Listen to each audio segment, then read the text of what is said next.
Hello, guys. I wanted to talk to you today about President Trump's, or I should say former President Trump's farewell speech. So it's been almost 2 weeks since Biden's been elected, or since Biden's been inaugurated, and I want to get more into that and his presidency going forward. But I wanted to leave us with Trump's final words. Not his whole farewell address, but I wanted to share an excerpt of the speech where he specifically spoke on this subject of censorship and free speech, which of course are core ingredients to the media world we live in today. You know, you can't really have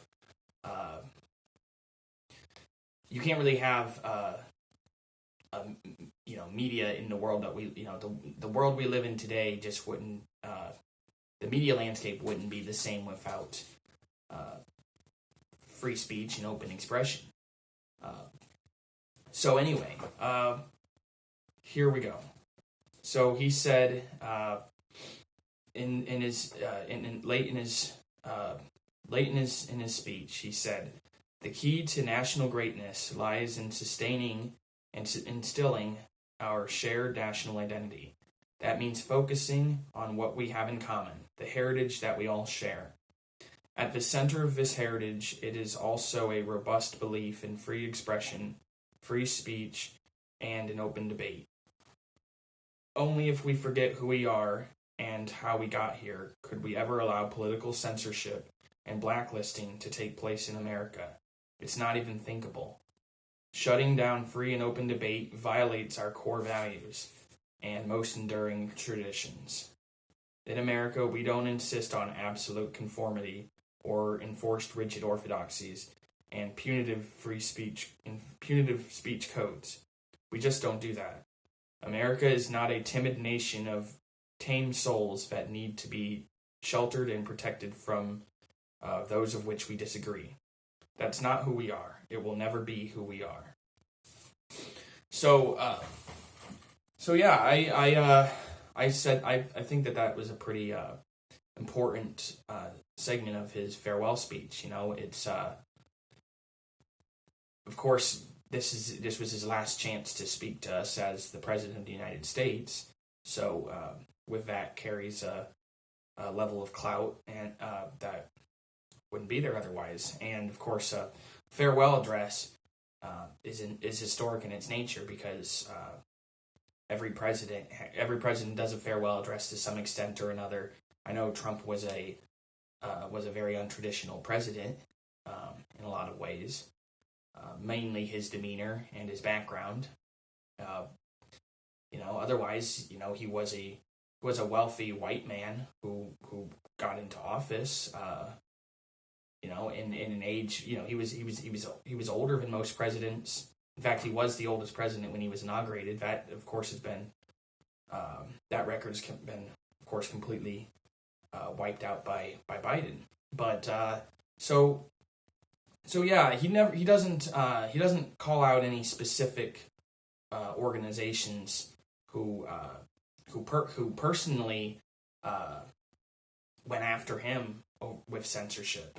He didn't mention Twitter or Facebook or really to a larger extent even or even to a lesser extent, I should say, even like Google or Facebook, because most of Trump's adversaries in social media would be Twitter or Facebook, primarily Twitter even. So he didn't mention Twitter, and he didn't specifically mention social media either. But when he says these words, we know what he's referring to.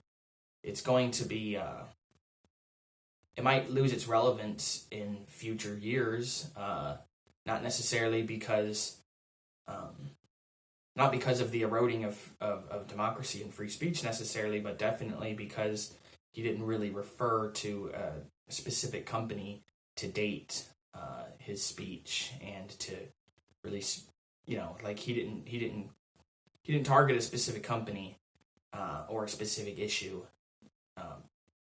besides just the general subject of free speech and political correctness, which I would say that it's hard to disagree with this particular statement that he gave. I know that there's plenty of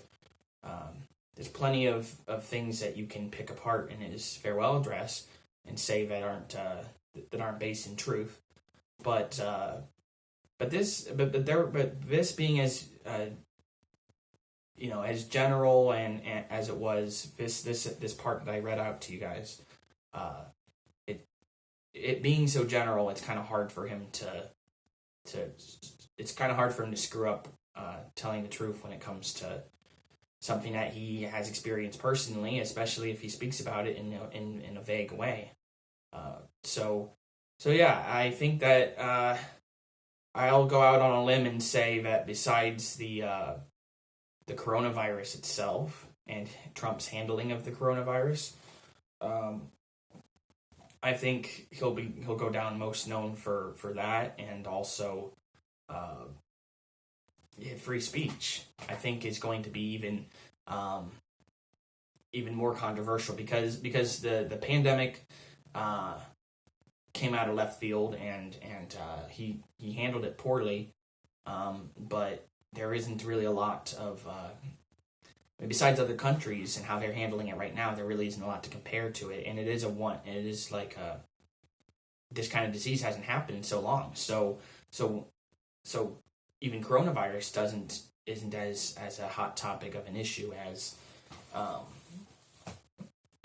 free speech so much, and I would argue that free speech and censorship are going to be problems that we're dealing with a lot longer and to more intensity going forward. So I think that this part was incredibly relevant, and I think Trump has brought it.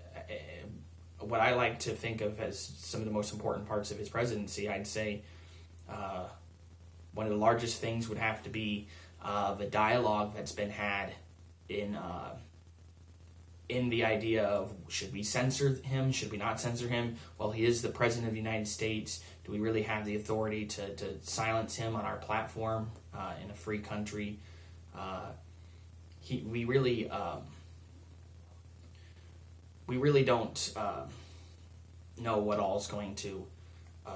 We don't really know how all this is going to unfold. I mean, it's reasonable to assume that the media, particularly social media, is going to be softer on Biden.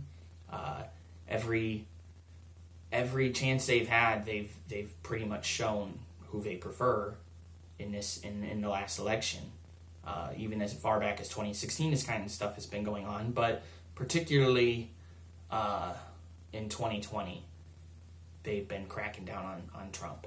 So I think he's going to really go down as the president who was silenced, the first president who was made who was forced into irrelevance by tech company billionaires. We now live in an age, post 2020, we live in an age where a president can be silenced. The leader of the free world can be shut out of a conversation. There can be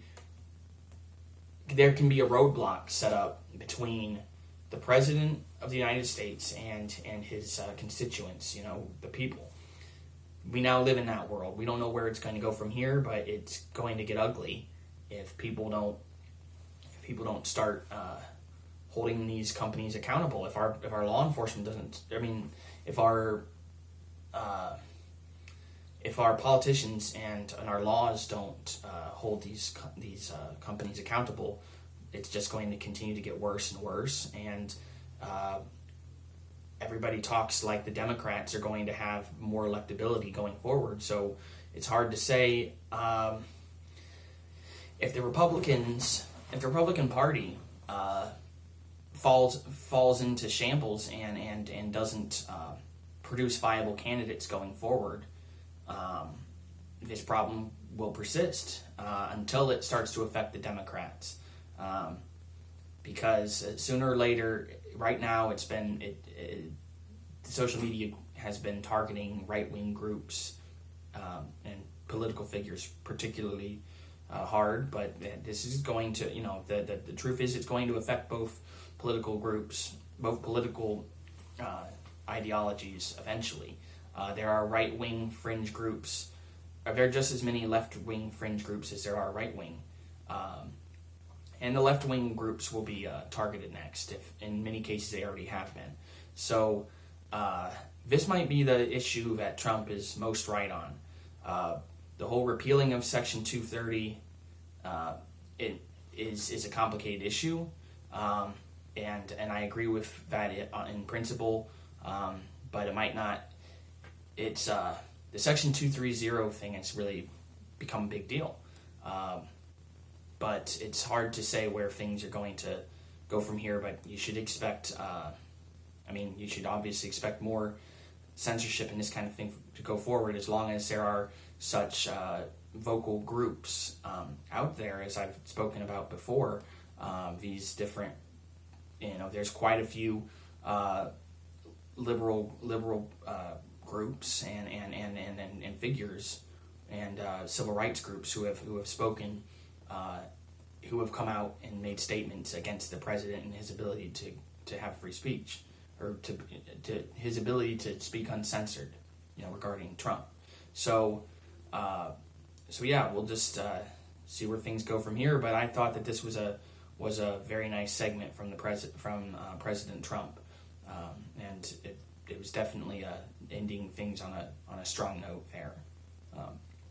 All right. Well, thank you for your time.